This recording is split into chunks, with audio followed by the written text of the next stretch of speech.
This pole is very different. I remember seeing the sketches after my dad had his first couple of meetings with the clients. And I said to him, if you've got any work for me on this job, let me know. It's a very special project.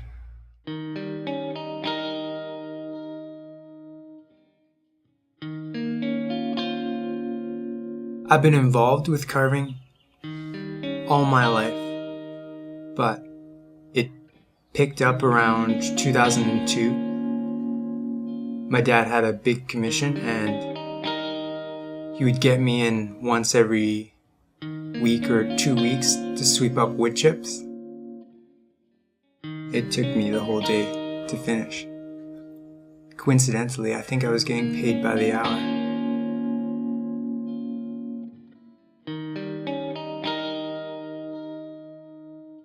After sweeping chips one day, I got to drive for the first time.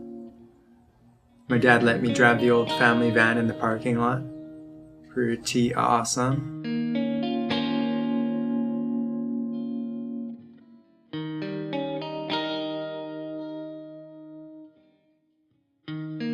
Working on a large scale with totem poles is amazing. Every one I've worked on, it doesn't seem to hit me until it's completed and upright, just how grand and how powerful it is.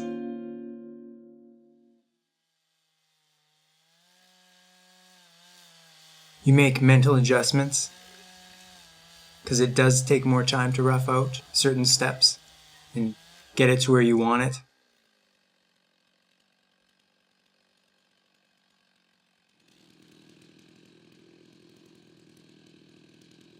I'm way more comfortable using these large tools now, these chainsaws. I've been eased into it since I was a young pup. On my first job sweeping wood chips, during one of the rare breaks I took, my dad taught me how to use the electric chainsaws he was using at the time. And over the years, the larger gasoline saws he's had. This saw is probably the biggest one he'll get though. I think he's proven his point.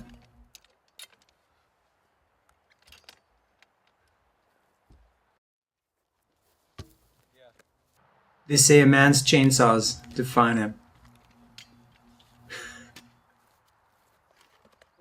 Beautiful. Perfect roll, man.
There's definitely supposed to be a lot of smoke coming out of the chainsaw.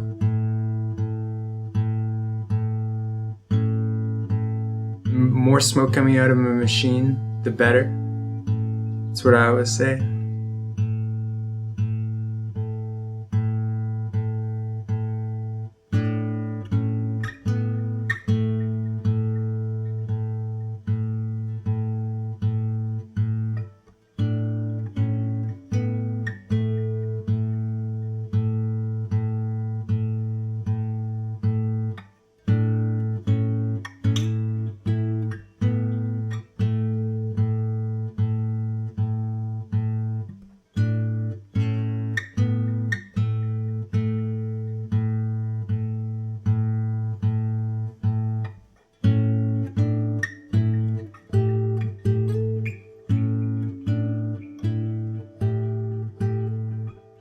There's a few different ways to approach a project like this.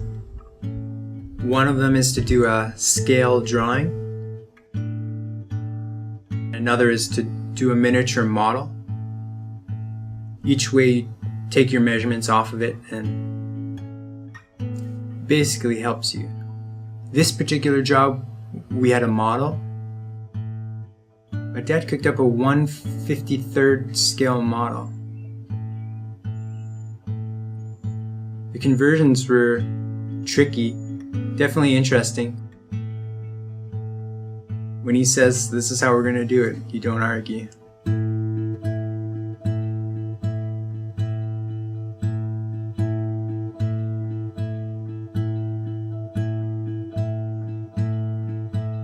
Ah, the little chainsaw wheel. Definitely a scary piece of equipment. As soon as you turn it on, you feel it kick and your whole arm tenses up. And if you were to hit a knot or something you're not supposed to and it were to shoot back at your face, exercise caution when using it.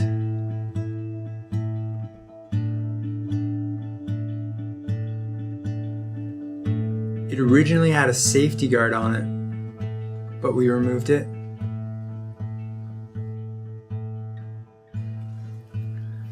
You know what they say about safety guards?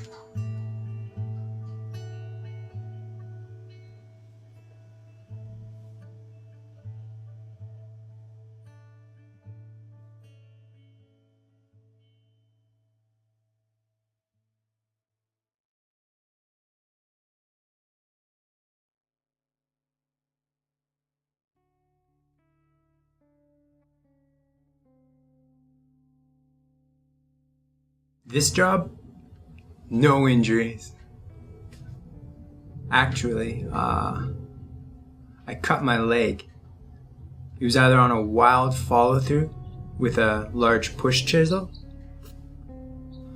or a tool fell off the top of the log and onto my leg.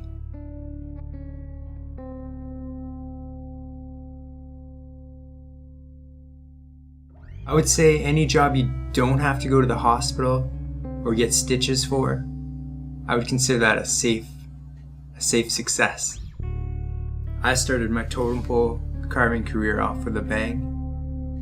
In 2006, I was helping my dad hollow out the back of a totem pole, and using a large axe on a home run swing, I hit a knot and it bounced back and hit me in the forehead, and I had to go to the hospital and get stitches. So my mom and dad banned me from carving for a while until I got my head straight.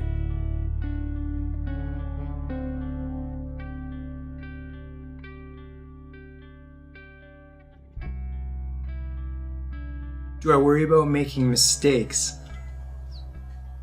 At times I do. It's definitely in your best interest to limit how much time you designate to worrying about things, because it doesn't really change anything. It just slows you down, I think. My dad sometimes has to remind me that there's always more wood. If you think you've messed up, it can be fixed. Thankfully, I haven't proven him wrong yet.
I feel like it's a lot like other things, other projects you could undertake, in that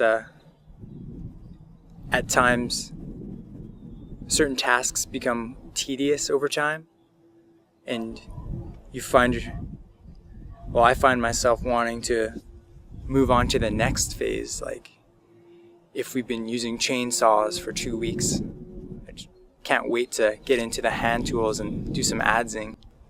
But at the same time, there's moments in between where you're appreciating it and you're thinking, wow, this is my job. Yeah, it's something special for sure.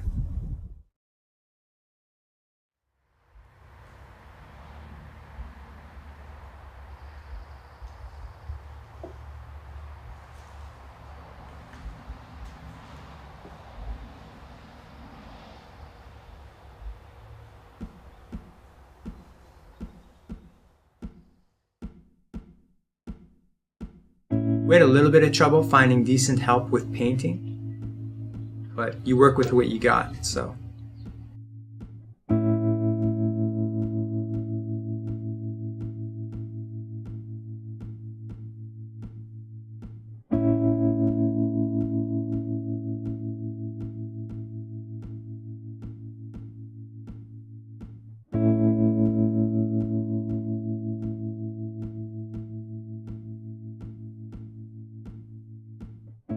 I ended up spending a lot of time making sure my mom was staying in the lines and not making a mess of things.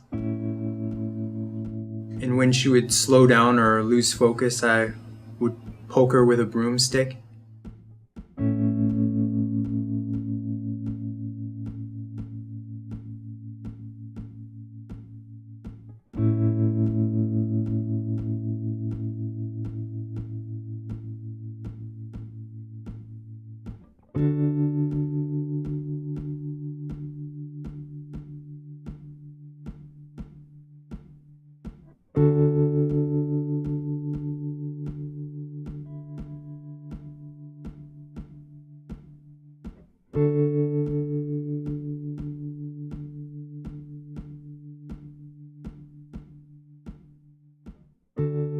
What is different about this totem pole?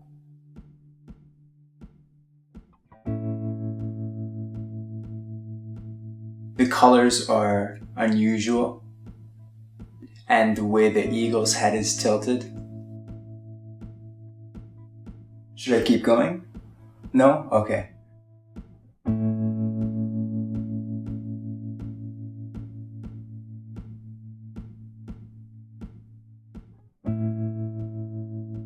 Working with my dad over the past few years, I've been able to share a lot of the music I've been listening to at the time. I think it's safe to say I've introduced him to some music he would not have made the time to discover for himself. Some artists more to his liking than others, I suppose.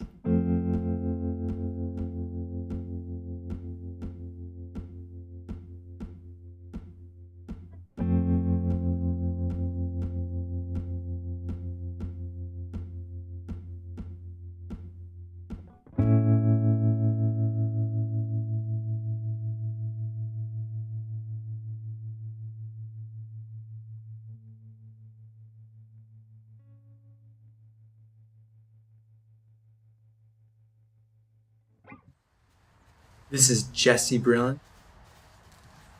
Used to babysit me when I was a youngin'.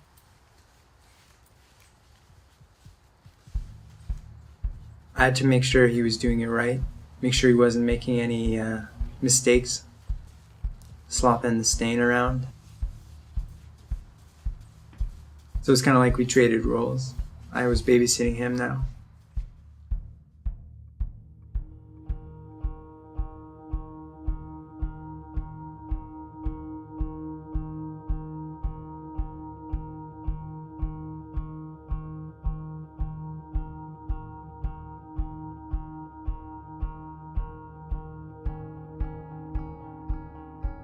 The title of the totem is Where Cultures Meet. Really, my only connection with the culture is through the art. My sister and I were raised in the Lower Mainland, away from our family, our extended family. We got to visit our Nanai and Chinai and aunts and uncles and cousins in Haida in the summer when we were younger, but it was mainly just kid stuff like running and swimming and berry picking, playing bingo, peeing. I never learned the language or traditional dance. I mean, I can dance, but it's definitely more contemporary.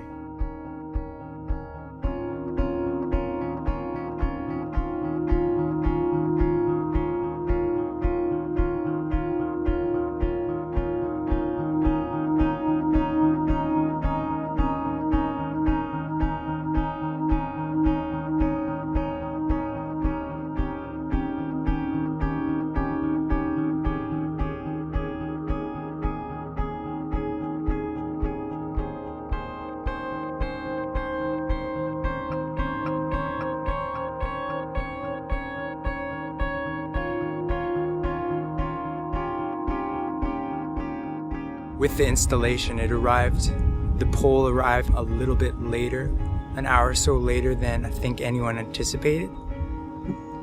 So by the time we actually finished and the pole was up, we were pretty much the only ones there. So there was a calmness about it, which I found was very appropriate. When it came time to finish the iPod, I asked him what was going to be on the screen of the iPod, and he pretty much knew right away. He wanted Sam Roberts' Uprising Down Under. I thought that was pretty cool. Canadian artist. Support.